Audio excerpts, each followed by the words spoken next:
Hello Raptors fans, and welcome back to Raptors Report. I'm your host Julian, and today we're going to be discussing the Toronto Raptors game against the Milwaukee Bucks.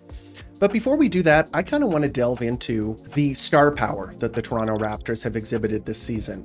So when it comes to team building, almost all good teams really gel around a core of 2, maybe even 3 players whose games complement one another. You can kind of miss on the supporting cast a couple of times at least. Like, you can't just strike out every time, but you don't have to hit on all of the supporting cast members as long as you have like a strong core of a couple of players who are going to carry you through most games and also seasons. And you'll have a shot as long as those players are good enough and they complement one another well enough. And that was kind of an issue with the Toronto Raptors the past couple of seasons, was wondering whether they had enough of those sort of necessary core pieces in order to transition from a rebuild into a competing team. But a lot of those concerns have started to go away, and one of the biggest reasons for that is because of the continued growth of Scottie Barnes, who has really just leveled up in so many different ways this season. So Scottie Barnes, I mean, you can watch the games and notice his impact, but the stat sheet does a pretty good job as well of explaining his impact. So let's look at that quickly. He's averaging just under 20 points. He's averaging 8 rebounds, 5 assists, about 1.5 steals and 1.5 blocks on 50, 39, 82 shooting splits with elite defense. Like, that is a very special player. That is going from a guy with a lot of potential. Like we saw the past couple of seasons, he even made an all-star team in the past, but it was still a little up in the air whether he was going to be just a good player, maybe even a great player, or whether he was going to be one of the better players in the league, like maybe a top 20 player, top 10 player. And he has made huge strides towards that goal. And he has been magnificent this season. And yeah, really living up to his potential. Likewise, one of the big gambles that the Raptors made last season has paid off. Brandon Ingram has been nothing short of like a slam dunk acquisition by the Toronto Raptors front office. He's averaging 22 points a game, 6 rebounds, 4 assists, and about a steal a game on 47, 37, 82 shooting splits, and better than advertised defense. He has just been a really reliable scorer and one of the best players on the team. A guy who looks like a star caliber scoring option in the NBA. People were concerned when they got him that he would not be a natural pairing with Scottie Barnes. But I think that those concerns were unfounded at the time, which I mentioned, but also on the court. The proof has been in the pudding.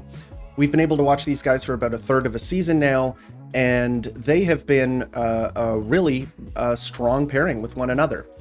Scottie, who is a good scorer in his own right, like he has really emerged as a strong scorer this season. Even so, he's not really the go-to guy. Like, he's not the guy that perhaps you would want leading the charge. I think that as a scoring option, he's better as a secondary scoring option. Of course, he does almost everything in the game. He can shoot, he can pass, he can run the fast break, dribble, play amazing defense. Like, he does almost everything on the court. But maybe as a scoring option, he isn't the number one guy.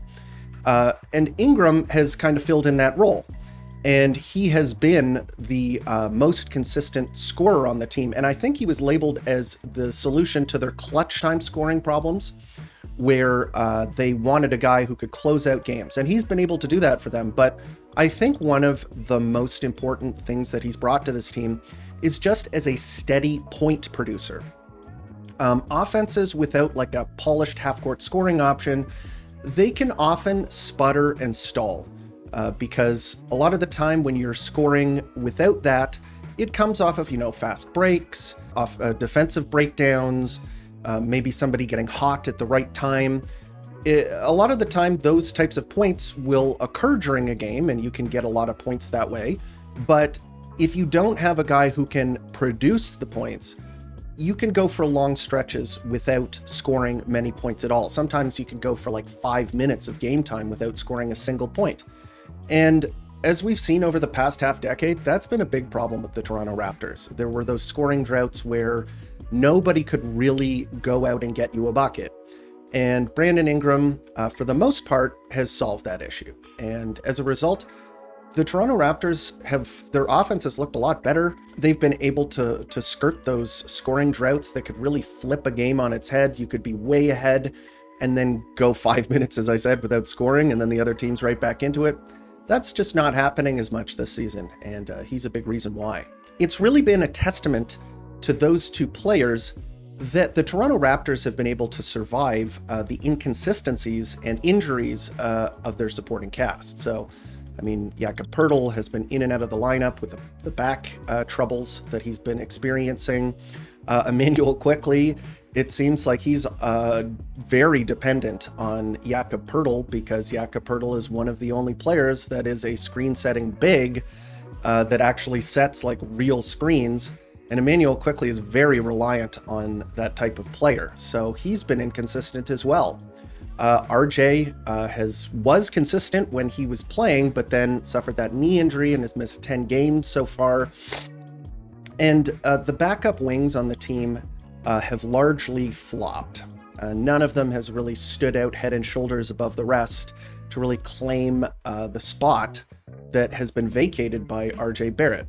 Now, there's been some other consistent players in the role player category, namely Sandro Mamukelashvili and Jamal Shed. Those two have been pretty reliably putting points on the board and doing their thing. So it's not, all Scottie Barnes and Brandon Ingram, but there has been a lot of inconsistencies with the supporting cast. And yet the future seems pretty bright. Scottie has really rewarded the front office by becoming a player worthy of the huge expectations that were placed upon him and the massive contract that they gave him. Brandon Ingram is showing that he is a reliable star scorer in the NBA, a guy that many people saw the vision with. He has lived up to that expectation. And those two players, one of the good things about having Scottie Barnes and Brandon Ingram as your two stars is that they fill not only the star roles, they fill the star roles at very important positions. So wing/forwards, those two are often exchanged. It's basically anyone between the 2 position and the 4 position. Those players are really in demand in the NBA because it's really easy for you to load up on those types of players who are like stand 6'6" to 6'9", players who can guard multiple positions, players with versatile skill sets. You can kind of mix and match those players. So you want a lot of them. You can get almost any number of them on your team as long as you have some bigs and some guards, but you can easily play 3 or even 4 of those players on the court at any given time. In fact, you probably do not want to play less than 3 wing/forwards on the court at any time. So if your core, like your best players moving forward, the guys that you want to build your team around, play at those positions, then it's a lot easier to fill in the blanks with the less in-demand positions, which are guard and big. So it puts the Toronto Raptors in an advantageous position moving forward that those two players play in the high demand positions in terms of roster building. Now, if the Toronto Raptors do want to make some noise this season, and I don't see why they shouldn't, the East is pretty wide open right now. The Toronto Raptors are 3rd in the East, and they're part of that, glut of teams crowded around the middle.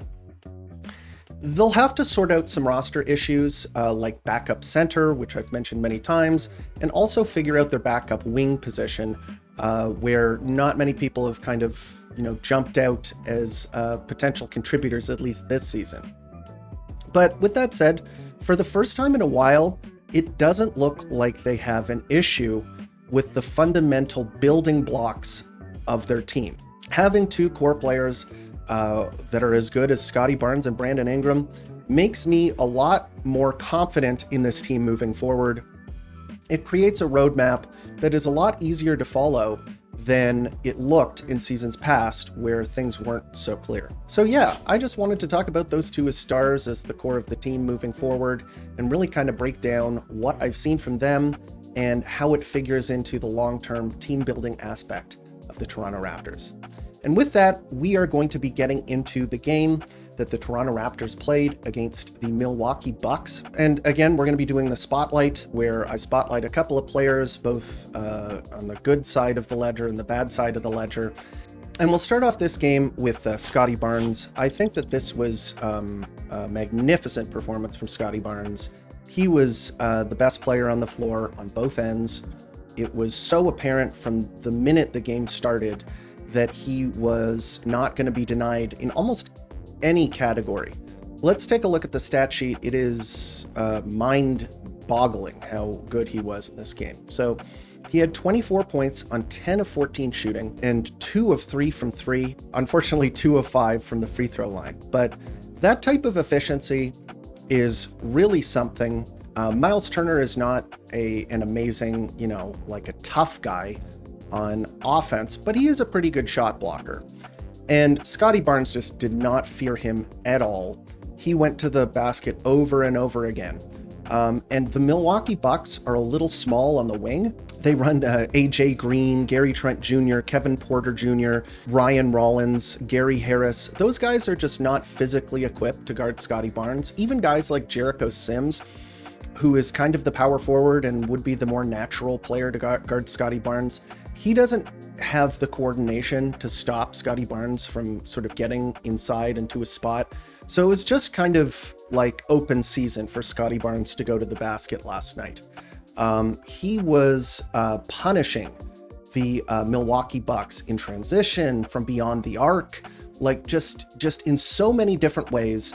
He impacted the game on offense. And then on defense, the 2 steals, the 2 blocks, he had a bunch of really nice plays around the rim. He swatted Miles Turner from behind. He blocked AJ Green from behind. He had a really good possession where they tried a post-entry feed and he was fronting the post and he just jumped up and grabbed the post-entry feed. He was running all over the court. Like, they let him roam. A lot of the time when there isn't an offensive player that like demands his attention and like he needs to stick to, he will just provide help in like a zone. Like he'll flow from one side of the floor to the next, just showing up, using his high IQ in order to know where the fire needs to be put out, either inside, on outside. He is just all over the place, making plays. And I love his process. I love his process. And then because he is one of the larger players on the floor, like the 11 rebounds, including the 5 offensive rebounds, where he's just able to kind of go over the top of the smaller Bucks players, like he put his fingerprint on this game. Like he just dominated in so many different categories. Like this was just a game where he was fully in control. And this is becoming more and more common. Like he is doing everything, like the ultimate Swiss Army knife. I'm running out of superlatives to describe this guy because he has been just so good for the Toronto Raptors. And then, I mean, part of the reason that I made this episode today was because of Scottie Barnes and Brandon Ingram. And Brandon Ingram did his thing, which is really efficient volume scoring. 29 points on 18 shots, 4 of 6 from 3. That is huge, by the way. The 3-point shot coming around makes a massive change for this team. He was 7 of 8 from the free throw line, which was big because he was going to the bucket like over and over and over again. And in this game, the Raptors did not shoot a free throw in the first half. And I was pulling my hair out. I had a whole bunch of stuff. The free throws eventually evened out.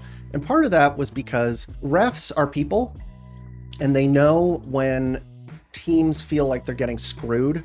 Like not shooting one free throw in a half is kind of crazy. Okay.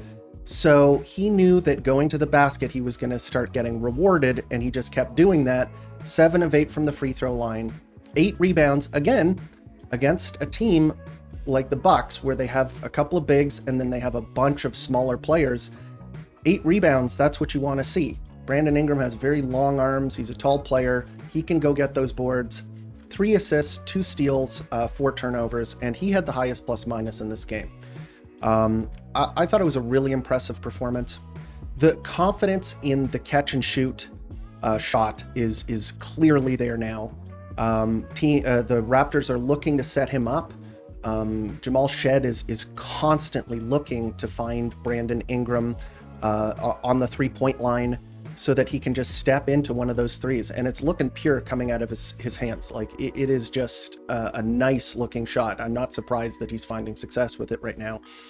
And just the way that he paces himself and the way that he uses possessions, just sort of not dominating the ball, but just like a very deliberate, very methodical way of getting to his spots and shooting the correct shot.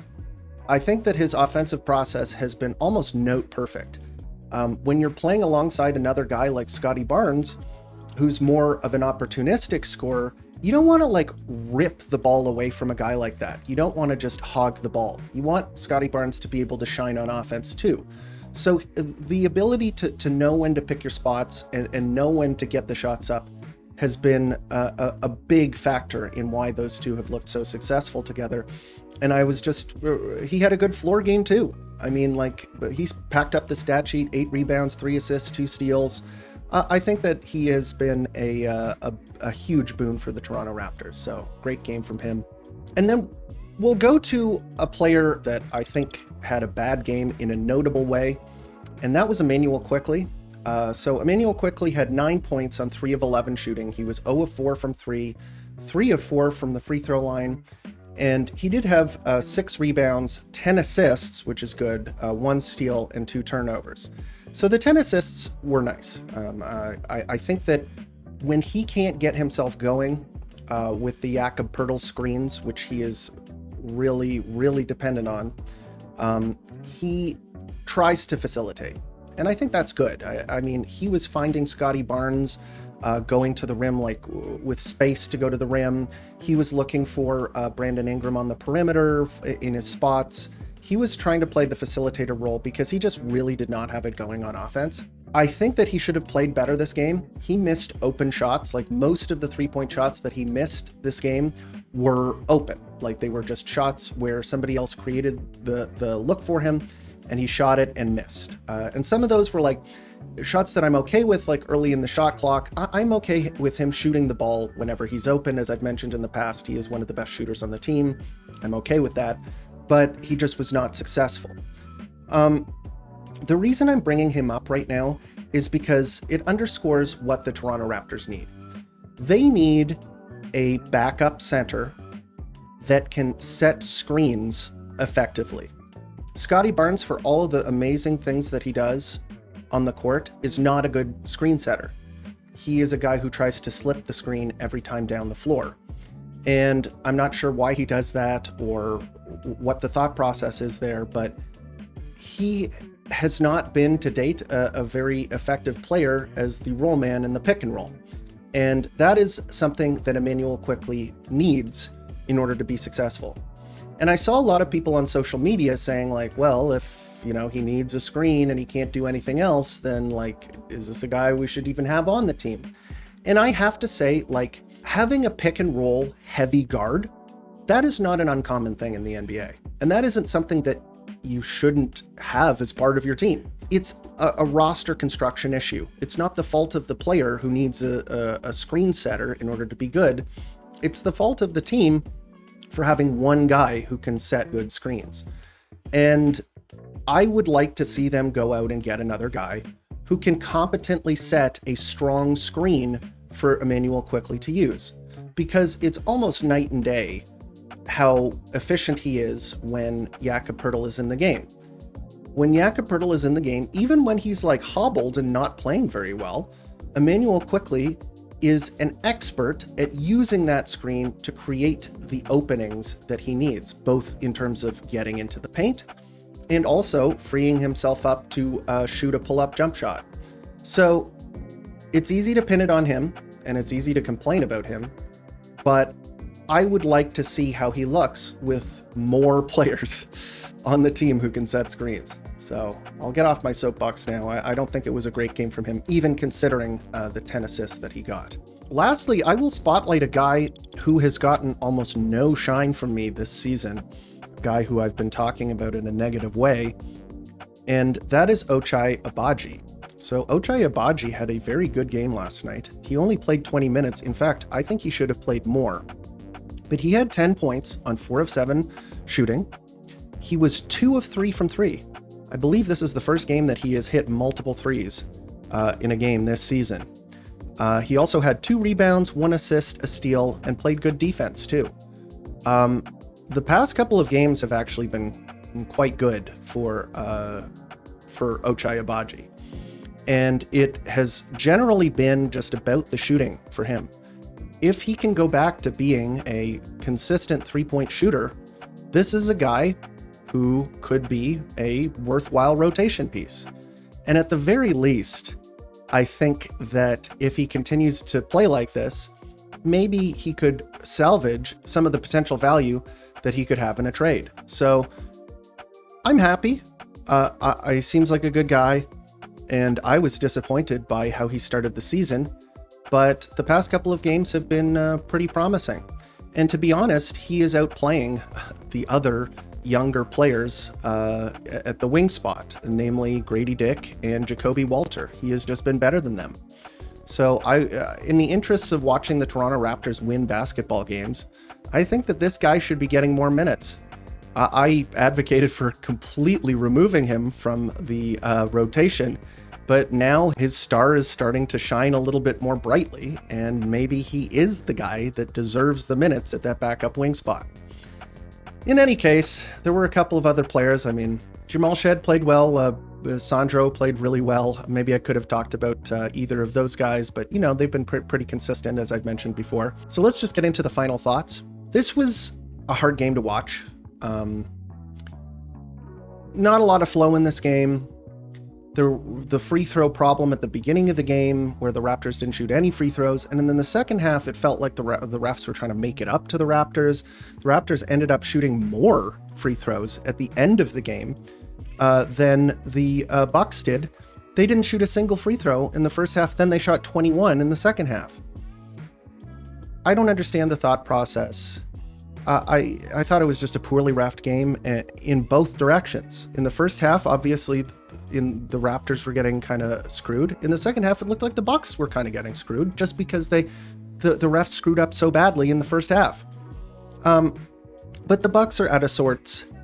They got some good performances from Bobby Portis and Kevin Porter Jr., but they can't win games consistently without Giannis Antetokounmpo, and even with him, their ceiling as a team is not high. It's looking rough for them. And unfortunately, the Raptors, they kind of played down to the level of the Bucks. Other than Scottie Barnes and Brandon Ingram, the rest of the team was various shades of mediocre. Sandro scored really well, but his defense was pretty bad. Jamal Shead was inefficient from the field, but he did have 11 assists. There were some pretty just forgettable performances, and things were a little too close until the end when the Raptors were able to just kind of pull away thanks to their, skill advantage. But you gotta win ugly some of the time. And this was a very ugly win. However, that's the nature of the game. Sometimes you're gonna win a very exciting back and forth game where both teams play really well. And then other games, it's going to be a slog where you're kind of in a mud fight with one of the worst teams in the league. And that's what this one was. Thankfully, the Raptors were able to pull it out. And hopefully this is a good tune-up before their next game, which they play against the Boston Celtics tomorrow at 7 o'clock. I just think that the Celtics have the Raptors' number. The Raptors are playing better at home, and they're not under the immense amount of strain that they were the last time they played them, because there were so many games and so many, days that they looked exhausted. So the kind of long layover that they experienced has kind of rejuvenated them. They're on a 2-game winning streak. So I really hope that the Raptors are able to show up and win that game, although I'm not very confident. In any case, that is the episode. I hope you guys enjoyed. Please leave a like and subscribe if you haven't already. That helps the channel grow, lets the algorithm know that this is content that other Raptors fans would like to watch. Also, please join the Discord. There are a lot of people on there. We're always having good conversations, jokes, updates, news, rumors, all of that kind of stuff going on there. I'll leave a link in the description so you can join too. And also watch the podcast. It happens every Monday at 8:30. You can watch it live on YouTube, or if you want, we are now releasing it on Spotify. That's right. You can go to Spotify and subscribe, and you can listen to it on your drives or while you're doing chores or whatever. So hopefully you do that. In any case, thank you for tuning in to Raptors Report, your source for in-depth Raptors content.